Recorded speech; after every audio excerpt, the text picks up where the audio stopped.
अस्सलाम वालेकुम, मैं हूं मोहम्मद ज़ैन।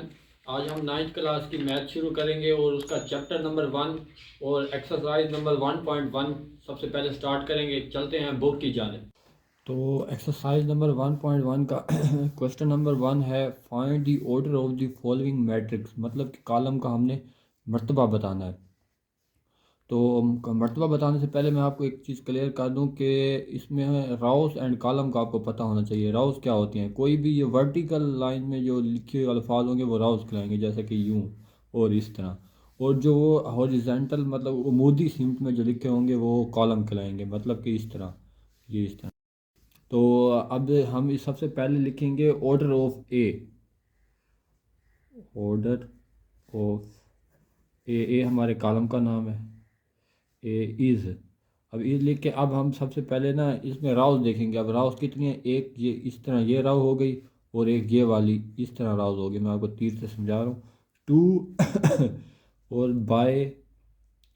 अब हम कॉलम देखेंगे, कॉलम कितनी है। कॉलम अमूदी सिमत में मैंने जैसे आपको बताया ये ऊपर की जानिब और ये ऊपर की जानिब, मतलब कि दो ही कॉलम है हमारे पास, दो ही कॉलम है, दो ही राउज हैं ऊपर की जानिब। तो हमने 2/2 लिख दिया। अब हम इस क्वेश्चन पे आ जाते हैं। इधर भी आपने सबसे पहले ऑर्डर ऑफ बी लिख के ना उसके बाद आपने राउज बतानी है। तो ये भी दो राव, एक ये और एक ये, दो हो गया।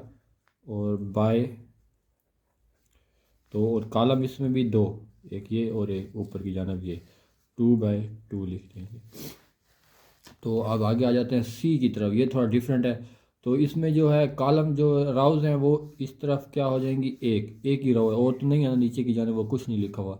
तो इसमें राउज आ जाएंगी एक। और आपको ये बात क्लियर कर दूं कि हमेशा राव पहले आती है। राव हमेशा पहले लिखेंगे और कॉलम बाद में। और कॉलम ऊपर की जाने एक ये हो गया और एक ये हो गया। तो यहाँ पे 2 लिख देते हैं, मतलब दो कॉलम है, एक ऊपर की जानिब ये और एक ऊपर की। अब इस पे आ जाते हैं। आपने ऑर्डर ऑफ डी लिखना है और उसके बाद इसमें राउत कितनी है, एक ये हो गई, एक ये और एक ये। चाहे आगे कुछ भी ना हो लेकिन ये एक पूरी राउत कंसेप्ट में कर लें, इस तरह आएगी। और इसमें 3 राउत हो गई, 3 मतलब कि 1 2 3 बाय। अब अमूदी सिंध में कितनी है? ये देखें ऊपर की जानिब सिर्फ एक राव है, कॉलम है। तो हम यहाँ पर एक लिख देंगे। अब ई पे आ जाए।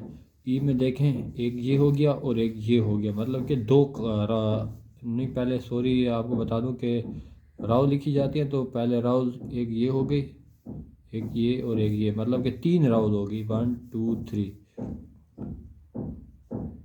बाय कॉलम 1 2, दो कॉलम एफ।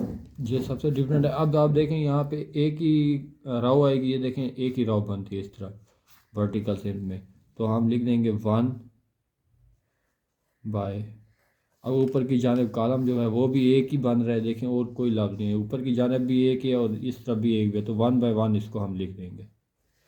अब आ जाते हैं जी पी। तो इसमें आप सबसे पहले राव लिखेंगे, तो ये 1 2 3। एक दो इसको बड़ा सवाल है, मैं आपको इस तरह समझा दूँ। ये देखें एक राव ये हो गई, एक ये राव हो गई और एक ये राव हो गई। तो इसमें हम लिख देंगे 3/। अब कॉलम आप बताएं। ये देखें ऊपर की जानिब एक ये कॉलम हो गया और एक ये हो गया और एक ये हो गया, मतलब कि 3 कॉलम है तो 3 लिखा जाएगा। अब इसमें आ जाते हैं। तो इसमें राव एक ये हो गई और एक ये, दो, 2/1 2 3। कॉलम भी 3 है, 1 2 3। अब 2/3 आ जाए। चलें, क्वेश्चन नंबर 1 तो कंप्लीट हो गया। अब हम क्वेश्चन नंबर 2 की जानिब चलते हैं। तो क्वेश्चन नंबर 2 है हमारे पास, which of the following matrix are equal. उस हमने बताना है कि कौन से मैट्रिक्स आपस में बराबर हैं। तो कुछ मैट्रिक्स जो हैं उनको सोल्व करना पड़ेगा, वो सोल्व हुए हुए नहीं है, मतलब थोड़ा सा सोल्व करना पड़ेगा। और मैं उन सोल्व करने वालों को लिख दिया है, सी जी आई और जे। ये जो है मैट्रिक्स, इनको सोल्व करना पड़ेगा। अब देखें सी इज़ इक्वल टू 5 - 2 कितना होता है, 3। तो हम यहाँ पे 3 लिख देंगे। ये हमने इसको सोल्व कर लिया। अब जी, आप देख लें, जी इज इक्वल टू 3 - 1 जो हो जाएगा 2, और 3 + 1 इज इक्वल टू 4, ये इसके बराबर आ जाएगा। और अब आई पे आ जाएं। तो आई देखें, थोड़ा सा इसको सोल्व करना पड़ेगा। 3+2 ये 5 के बराबर हो जाए। जे 2+2 4, 2 - 2 0 बच जाएगा, कुछ भी नहीं बचेगा, ये और ये कट जाएंगे। 4+2 6 और 2+0 2 आ जाएगा। तो अब मैंने लिख लिए हैं कुछ मैट्रिक्स जो बराबर हैं। अब आपको सारा समझा देता हूँ। अब ये देखें, यहाँ पर मैंने लिखा है A=C। जो A की वैल्यू है वो है 3 और C की भी 3 है। जैसे कि हमने अभी सोल्व किया था, यहाँ पर C= 5 - 2 इसको 3 किया था, और यहाँ पर हमने देख सकते हैं कि ये सारे सेम है, बिल्कुल सेम है। यहाँ भी 3 और यहाँ भी 3। अब एक और है B=I। वो कैसे इक्वल है? अब देखिए, यहाँ पे 3, यहाँ पे भी 3 है और इस I में भी 3 है, यहाँ पे भी 5 है और इसमें भी 5 है, यानी कि बिल्कुल सेम सेम है, सारा कुछ सेम हो जाए। जो इधर वर्ड होगा उसके इस कोने में इधर ये भी उसका भी वही वर्ड हो तो वो बराबर होंगे, और आगे और भी इक्वल है कुछ। अब यहाँ E, H और J कॉलम है, वो भी आपस मैट्रिक्स जो है वो बिल्कुल इक्वल है। अब देखें, E हमारा है 4 0 6 2, H है वो भी 4 0 6 2 है, बिल्कुल सेम इसके बराबर। देखें 4 0 4 0 6 2 6 2, और H भी वही 4 0 6 2, मतलब कि E, H और J भी बिल्कुल इक्वल है।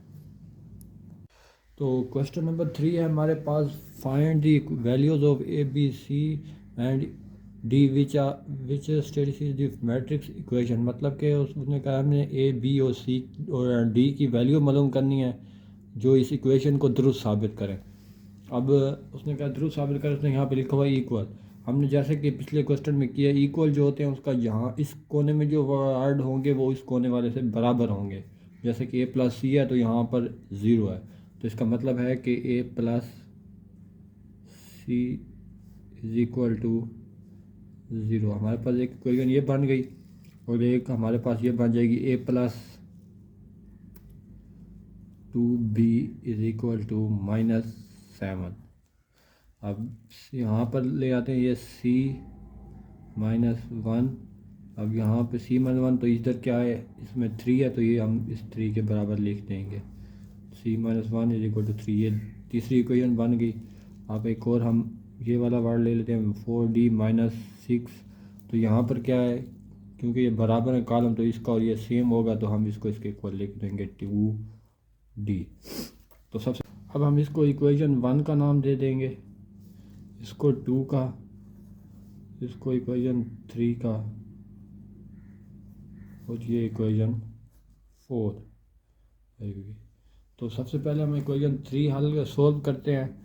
तो अब यहाँ पर C-1 = 3 लिखा हुआ है, तो इधर ही वैसे लिख दे C-1 = 3। तो आपको पता है कि इक्वल की दूसरी तरफ जो भी वर्ड जाता है वो प्लस का हो तो माइनस का हो जाता है, माइनस का हो तो प्लस का हो जाता है। तो हम इस -1 को दूसरी तरफ ले जाएंगे तो ये माइनस का वहाँ पर प्लस का हो जाएगा, 3+1। तो C = 4 ये हमारे पास आ जाएगा। अब हम C की वैल्यू पुट करते हैं इक्वेशन नंबर 1 में। यहाँ पर लिख देंगे putting the value of C in equation 1। तो A+C = 0 है, यहाँ पे C की वैल्यू हम 4 पुट कर देते हैं, A+4 = 0। अब 4 प्लस का है तो इक्वल की दूसरी तरफ जाएगा, तो ये हो जाएगा -4। अब हमारे पास A की वैल्यू भी आ गई, यहाँ पर C की भी आ गई। तो अब हमारे पास क्या रह गया है, B रह गया है और D रह गया है। तो अब B हम ले लेते हैं, क्वेश्चन नंबर 3 ले लेते हैं। आप देख यहाँ पर लिख देंगे putting the value of A in equation 2। तो A+2B = -7 है। तो यहाँ पर हमने A की वैल्यू क्या निकाली है, यहाँ पर हमने A की वैल्यू -4 निकाली है, तो यहाँ पर हम -4 पुट कर देंगे। -4 + 2B = -7। अब 2B है, -4 उस तरफ जाएगा तो प्लस का हो जाएगा, यहाँ पर आ जाएगा -7 + 4, क्योंकि ये माइनस का था 4 उधर जाकर प्लस हो जाएगा इक्वल के दूसरी तरफ। यहाँ पर हम लिख देंगे 2B = ये -3 आएगा, क्योंकि बड़ी -7 है तो माइनस की अलामत ज़रूरत आएगी साथ में। अब दोनों तरफ 2 तकसीम कर देते हैं, यहाँ पे भी 2, यहाँ पे भी 2, ये 2 इससे कट जाएगा और ये बच जाएंगे b = 3/2 और साथ में ये माइनस का निशान भी आएगा। अब हमारे पास ये इसकी वैल्यू भी मालूम हो गई। तो डी की हम मालूम करने के लिए इसमें आ जाएंगे इक्वेशन नंबर 4 में। तो यहाँ पर हम लिख देते हैं 4d - 6 = 2d। 4d उस तरफ चला जाएगा, यहाँ पे -6 बच जाएगा और ये उस तरफ गया 2d, ये इस तरफ गया तो ये -4d हो जाएगा क्योंकि यहाँ पे प्लस था, वहाँ पे -4d हो जाएगा। तो -6 = ये इसमें से माइनस कर लेंगे तो माइनस का 2d बचेगा क्योंकि -4d बड़ा है तो हमेशा माइनस की अलामत ज़रूर आएगी साथ में। अब दोनों तरफ हम ना -2 डिवाइड कर देते हैं, यहाँ पे भी -2, यहाँ पर भी -2, ये इससे कट जाएगा और ये माइनस भी इस माइनस से कट जाएगा, 2 1 हो जाएगा और यहाँ पर 3 आ जाएगा। तो यहाँ पे क्या बचा 3 और इधर क्या बचा d, ये क्योंकि कट चुके हैं तो = d लिख देंगे। अब हमारे पास d की वैल्यू अभी आ गई। अब देखें अब d भी आ गया, ये देखें a भी आ गया और ये b भी आ गया हमारे पास, तो c भी आ गया, मतलब 4 की 4 वैल्यू हमें मालूम हो गई जो कि हमें क्वेश्चन में कहा गया था। तो हम क्वेश्चन हमारा अगर आपको वीडियो पसंद आई है तो चैनल को सब्सक्राइब कर दें ताकि आपको मज़ीद भी ऐसी वीडियो मिल सकें। और इसके अलावा अगर आपको कोई बात की समझ नहीं आई तो आप कमेंट सेक्शन में बता सकते हैं।